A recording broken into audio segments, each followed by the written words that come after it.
Alemania, 1930.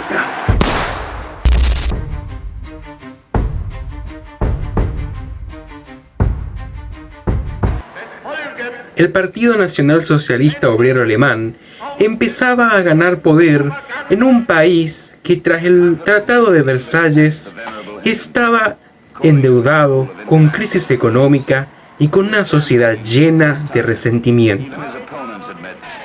Para 1933, el presidente Hindenburg nombra al presidente del Partido Nacional Socialista Obrero Alemán, Adolf Hitler, como canciller. Con este cargo, Hitler y el partido nazi empezaron movidas políticas con las cuales, tras la muerte de Hindenburg, se convierte en el Führer de Alemania.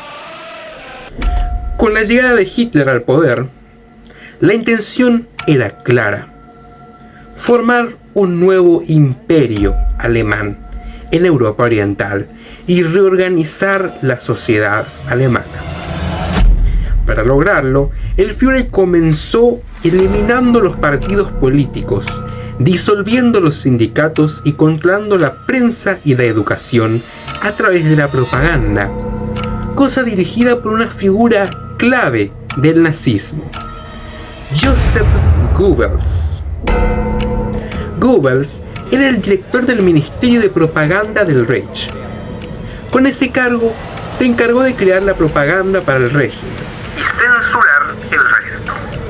Principalmente, su tarea se veía en carteles, películas, libros escolares, diarios y acciones como la quema de libros.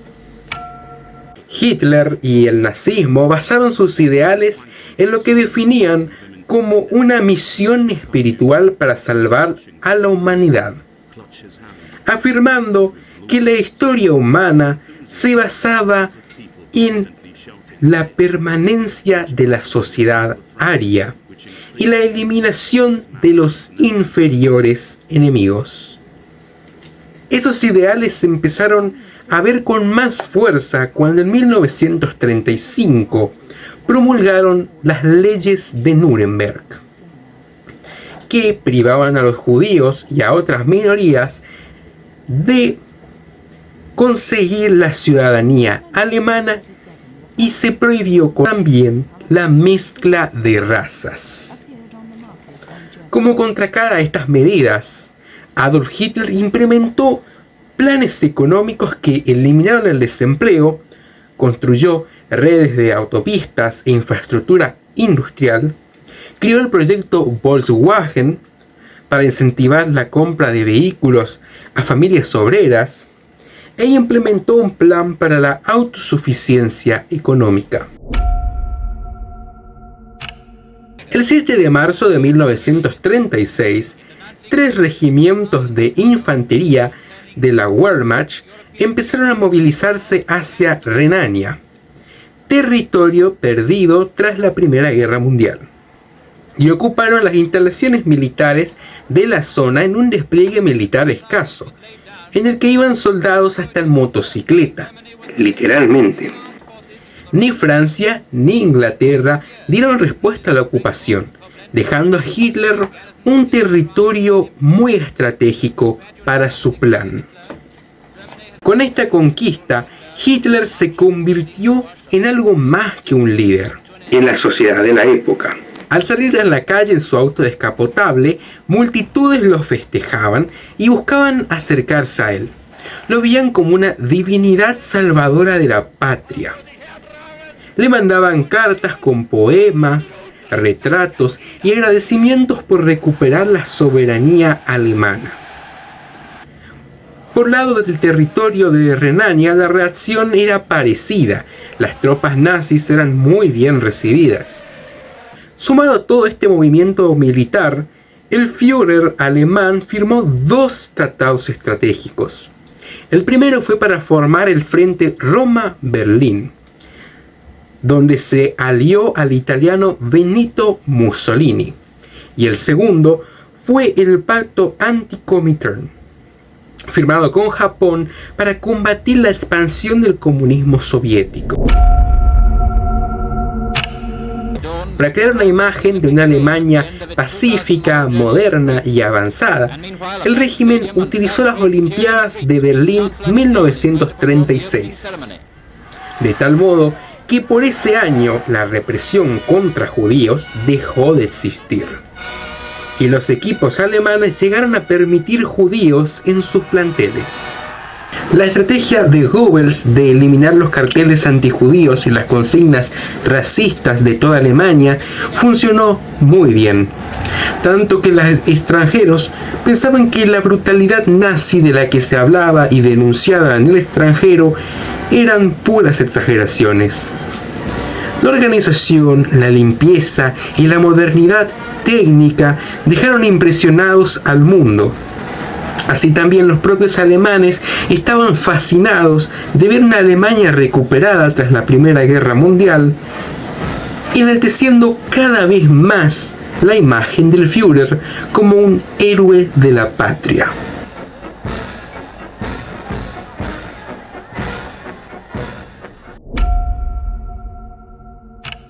En 1938, los nazis fueron contra Austria, logrando así anexarla en marzo. Y en septiembre, sin la necesidad de ningún tipo de conflicto armado, y con pactos como el Acuerdo de Múnich, alzaron parte de Checoslovaquia, que para 1939 estaba completamente invadida. Ambos conflictos dejaron al régimen aún más en alto. Hitler era recibido por multitudes gigantes y entusiastas que lo veían ahora como un genio militar sobrenatural, que lograba territorios sin disparar una bala. Los plebiscitos mostraban un 99% de apoyo a las invasiones, pero fuera de Alemania empezaba una preocupación.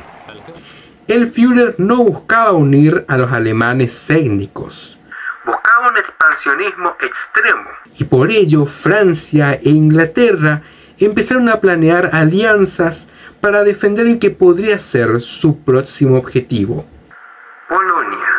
Mientras Francia e Inglaterra se organizaban, Alemania y la Unión Soviética también. En 1939 firman el pacto secreto Ribbentrop-Molotov para repartirse Polonia y asegurar la invasión.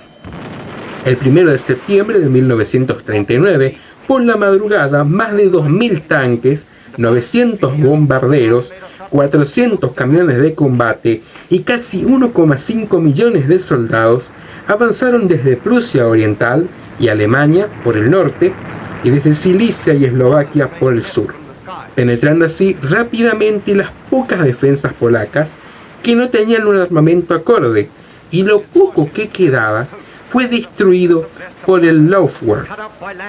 La invasión fue justificada por Hitler diciendo que Alemania estaba devolviendo ataques, asegurando que Polonia había atacado primero.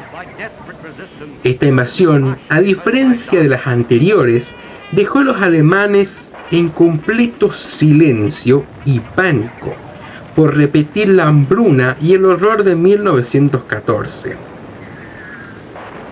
Tras la invasión, Gran Bretaña y Francia declararon la guerra a Alemania el 3 de septiembre de 1939. Según testigos de la Cancillería, cuando Hitler se enteró, se quedó en shock. Pero un mes después, con los resultados completos de las guerras relámpago, los ánimos volvieron a subir en toda Alemania. Cumpliendo con el pacto, la Unión Soviética y los nazis se repartieron Polonia. La parte occidental le quedó a los nazis, quienes de inmediato aplicaron una severa represión que incluyó el asesinato de sacerdotes, intelectuales, políticos y científicos, para eliminar cualquier posibilidad de resistencia. Y llevaron a millones de ciudadanos polacos a campos de trabajo para mano de obra esclava. Así también los alemanes empezaron a eliminar la mayor población judía de Europa.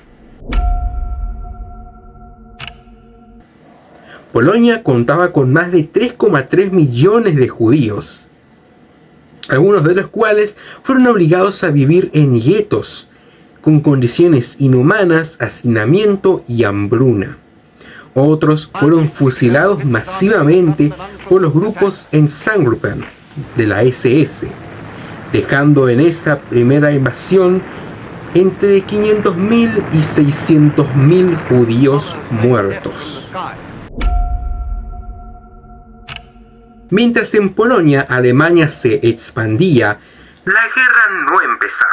Durante 8 meses se vivió la guerra de broma o guerra falsa, un periodo que, si bien Inglaterra y Francia habían declarado la guerra, no atacaban.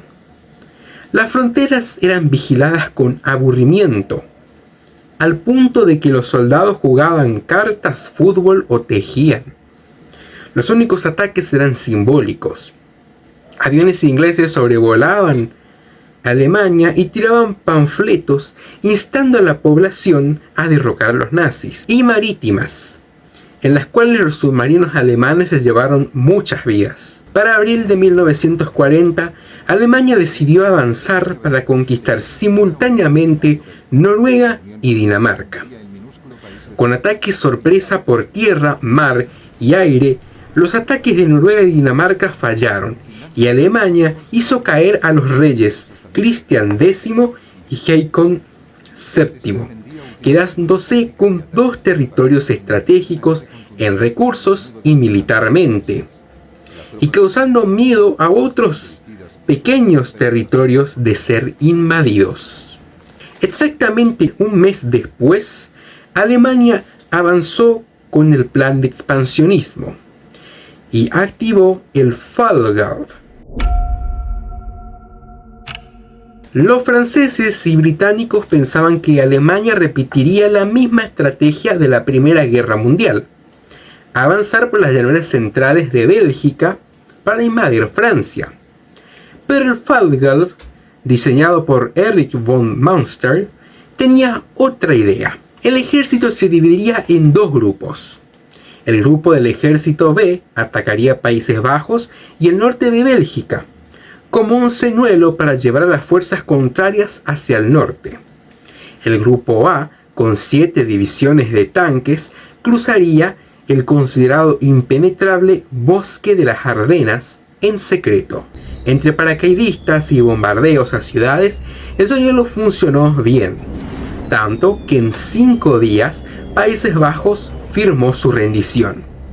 Mientras eso sucedía, el grupo A avanzaba rápidamente por las Ardenas, cosas que los franceses pensaron imposible. Los soldados alemanes no durmieron durante 3 días por el efecto de usar metanfetamina pura, lo cual hacía que no se detengan para nada, llevando 41.140 vehículos y 1.222 tanques en una fila de más de 250 kilómetros. Los alemanes se aseguraron cada detalle. Usaron hasta puentes prefabricados para pasar por el río Mosa y una defensa aérea preparada para cualquier percance. En solo 10 días, Francia estaba rodeada e Inglaterra no podía responder con sus equipos. Pasado más de un mes de batallas, París cae el 14 de junio y, sin otra opción, Francia se rinde el 22 de junio de 1940, siendo humillada al firmar el armisticio con Hitler en el mismo vagón de tren donde Alemania había firmado su rendición en la Primera Guerra Mundial. En solo 45 días, Europa Occidental quedó en manos del Tercer Reich. Si bien al inicio los alemanes temían estas invasiones, al ver a Francia totalmente derrotada, la euforia fue enorme. Nadie, ni siquiera los altos mandos militares, podían creer que la estrategia del Führer había funcionado. Al volver a Berlín de París, Hitler fue recibido enormemente, le tiraban flores y lo alababan. Era una fiesta total. Pero su idea aún no acababa. Ahora le tocaba a Inglaterra. Inicialmente Hitler no consideraba atacar Inglaterra, ya que la consideraba una hermana de raza aria.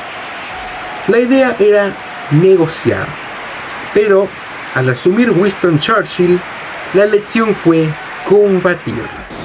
Hitler ordenó que en la primera oleada de la Operación León Marino debían desembarcar 9 divisiones de infantería y blindados, unos 250.000 soldados, para así asegurarse de destruir la Fuerza Aérea Británica, colocar 300 kilómetros de minas terrestres y empezar el avance de una armada mayor por mar. Aunque la planificación sonaba exitosa, no funcionó. El intento de invasión fue el 15 de septiembre de 1940, pero la RAF demostró su preparación contra los nazis, y el 17 de septiembre la operación León Marino fue cancelada. Sin embargo, una parte de ella no se canceló: los bombardeos nocturnos. El 7 de septiembre por la noche, los alemanes empezaron ataques que se convirtieron en una rutina de 57 días: bombardear ciudades. En plena madrugada, los alemanes rociaron Inglaterra con cientos de bombas que destruían por completo ciudades inglesas, dejando en total de más de 43.500 civiles muertos y más de 1 millón de hogares destruidos. Meses después, el 10 de mayo de 1941, Hitler ordenó el cese de los bombardeos para concentrarse en otro punto.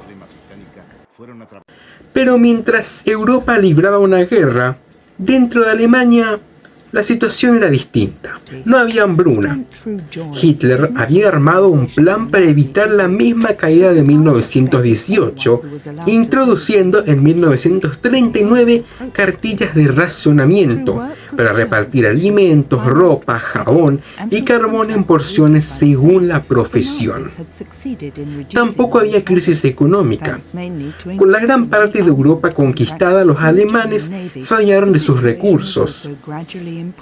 Y por ello, a Alemania llegaban trenes repletos de manteca, carne, café, lujos y alta costura, desde Francia, Dinamarca y Países Bajos. Los ánimos alemanes no eran nada bajos. Gracias a la propaganda de Goebbels, el ánimo de los alemanes subía, así como la imagen de Hitler, que se convertía en uno de los líderes con la imagen más alta de Alemania. Goebbels no solo usaba los típicos carteles, también usaba radios Volksempfänger, que solo sincronizaba radios locales controladas por el Estado. Pero sí, también en secreto empezaban otras operaciones. Hitler comenzó un proceso de perfeccionalización de la raza aria. El programa Action T4 se basaba en asesinar sistemáticamente con monóxido de carbono a ciudadanos alemanes con discapacidades físicas, mentales o enfermedades psiquiátricas, dejando más de 70.000 muertos. El programa se canceló en 1941, pero en secreto continuaba. La vida de los alemanes aún no cambiaba mucho. Lo único diferente eran apagones totales por las noches para evitar ataques enemigos. El 22 de junio de 1941, a las 3:15 de la mañana, Alemania decide romper el pacto de no agresión con la Unión Soviética, asegurando que la URSS quería llenar Europa Occidental del judío-bolchevismo, unión del judío y del comunismo, con el despliegue de fuerzas más grande de la historia de Alemania, bajo un discurso de defender la raza aria y las tierras del este que pertenecían a Alemania históricamente.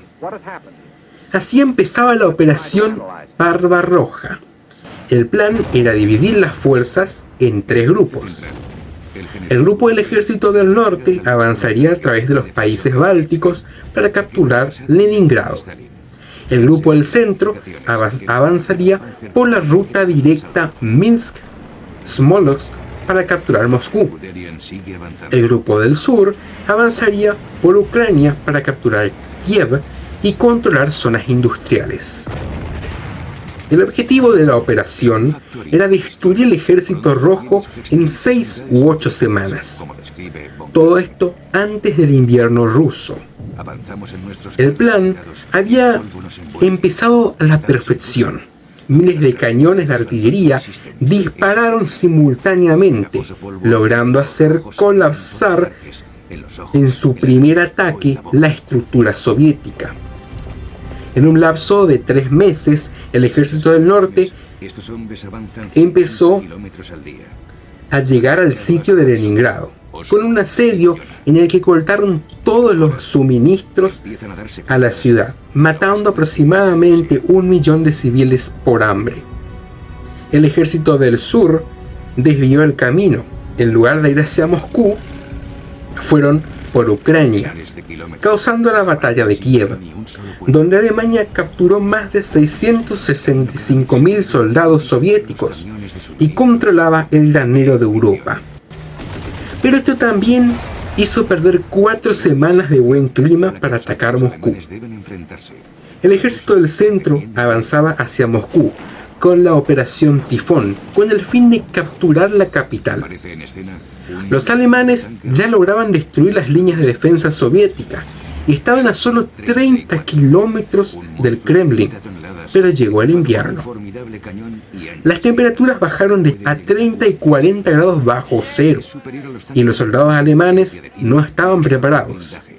El combustible de los tanques se congelaba y el aceite de las armas se solidificaba, bloqueándolo todo. Y entonces llegó el contraataque soviético. El 6 de diciembre de 1941, Stalin retiró 20 tropas que vigilaban a Japón y las usó para atacar el avance alemán. El equipamiento soviético estaba preparado para sus crudos inviernos, y esto permitió que Alemania retroceda entre 100 y 250 kilómetros fuera de Moscú, teniendo una derrota total. Alemania empezaba a ver la realidad. Estaban perdiendo. Hasta junio de 1941, Alemania no registraba grandes pérdidas humanas, pero con la operación contra la URSS, todo cambió. En un plazo de 6 meses, Alemania registró más de 750.000 bajas. Todos los familiares alemanes recibían cartas oficiales que comenzaban con la frase «Cayó con honor por el Führer y la patria», lo que desmotivaba a los alemanes. Además, la imagen planificadora de Alemania en los conflictos cayó al ver cómo los líderes pedían ropa de invierno a la población civil. El día a día de los alemanes ahora sí sufría graves cambios. Las raciones, que antes eran muy generosas, ahora se convertían en insignificantes, al punto que productos como el café desaparecieron, y miles de fábricas fueron convertidas en fábricas de municiones, componentes y uniformes militares, donde trabajaban esclavizados los detenidos en los países conquistados.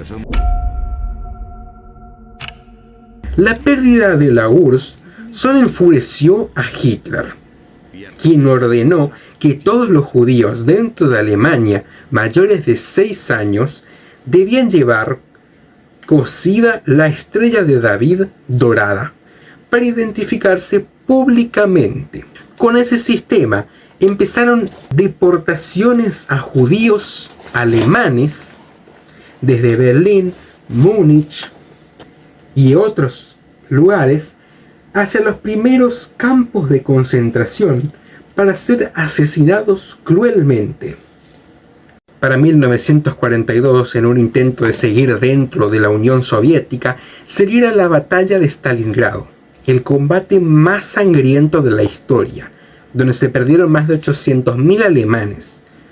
Mismo pasó con Kursk en 1943, con una batalla de tanques más grande de la historia, que hizo retirar a los alemanes. En 1944, los aliados, ahora con Estados Unidos, empezaban a planear el desembarco de Normandía, que el 6 de junio de 1944 comenzó. El día D comenzó con el desembarco de tropas en 80 kilómetros de costa de Normandía para despejar la zona. Semanas después, Stalin y la Unión Soviética avanzaban por el este, aprovechando que Alemania estaba destruida con las costas de Normandía, llegando así a la capital de Alemania. Al mismo tiempo, las tropas del desembarco de Normandía avanzaban y destruían cada refugio alemán.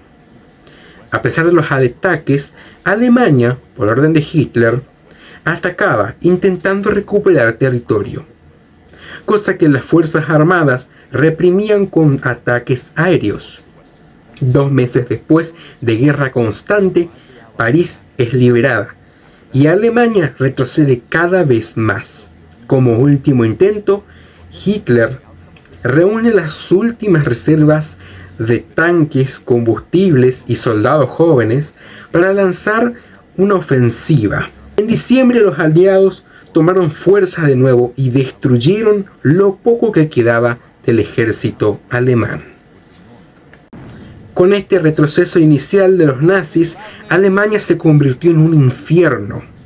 Se crearon los tribunales militares volantes de la SS, quienes impusieron que aquellos que sugiriesen que la guerra estaba perdida, que se escondiesen o colgasen una bandera blanca como rendición, serían colgados de un árbol o un poste con un cartel que decía: soy un traidor o ayudé al enemigo.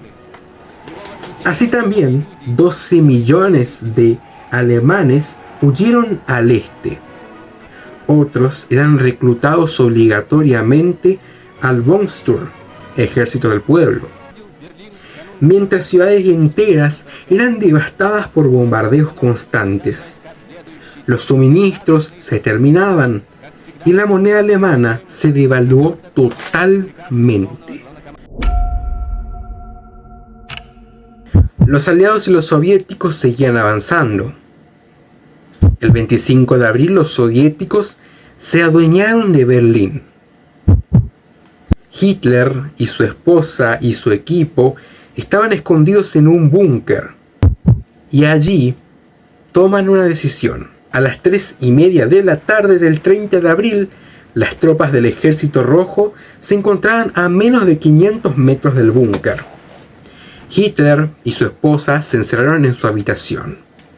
Eva Braun, su esposa, se suicidó tomando una cápsula de cianuro.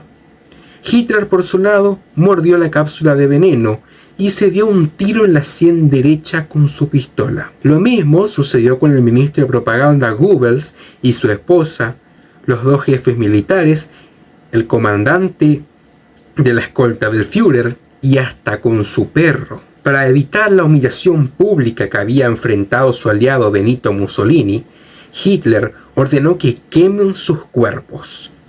Y así fue hecho. Cuando los soviéticos habían llegado, el trabajo estaba hecho. Pero aún así, los restos incinerados fueron encontrados. Stalin ordenó guardarlos en secreto y sembró la teoría de que Adolf Hitler había escapado en submarino hacia España o Argentina. Una vez que se confirmó que los restos eran del Führer, fueron enterrados y desenterrados varias veces por la KGB. Y en 1970 fueron incinerados y tirados a un río. Con la muerte de Hitler, el régimen cayó por completo.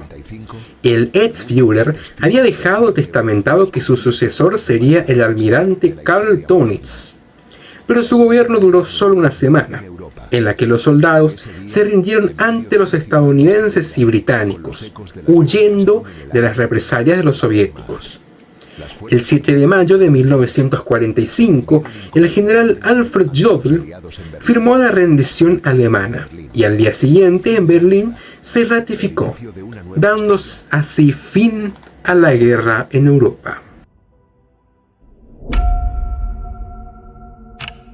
Con el fin de la guerra, la sociedad alemana estaba totalmente destruida, y el territorio del país fue dividido en 4 partes entre Estados Unidos, Reino Unido, la URSS y Francia, para iniciar la hora cero y el proceso de desnazificación.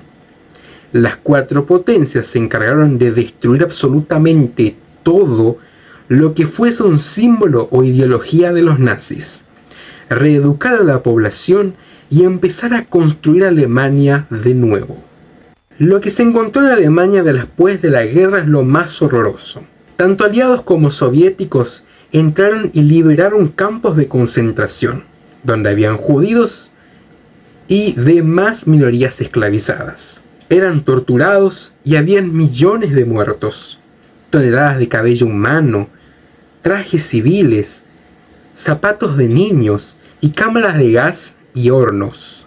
Así también se descubrió que los nazis realizaron experimentos científicos con humanos, como sumergirlos en agua a 0 grados, someterlos a presión baja, diseccionándolos con vida, experimentos genéticos que incluían transfusiones de sangre entre gemelos, inyección de tintes en los glóbulos oculares y crear siameses artificiales cosiéndolos.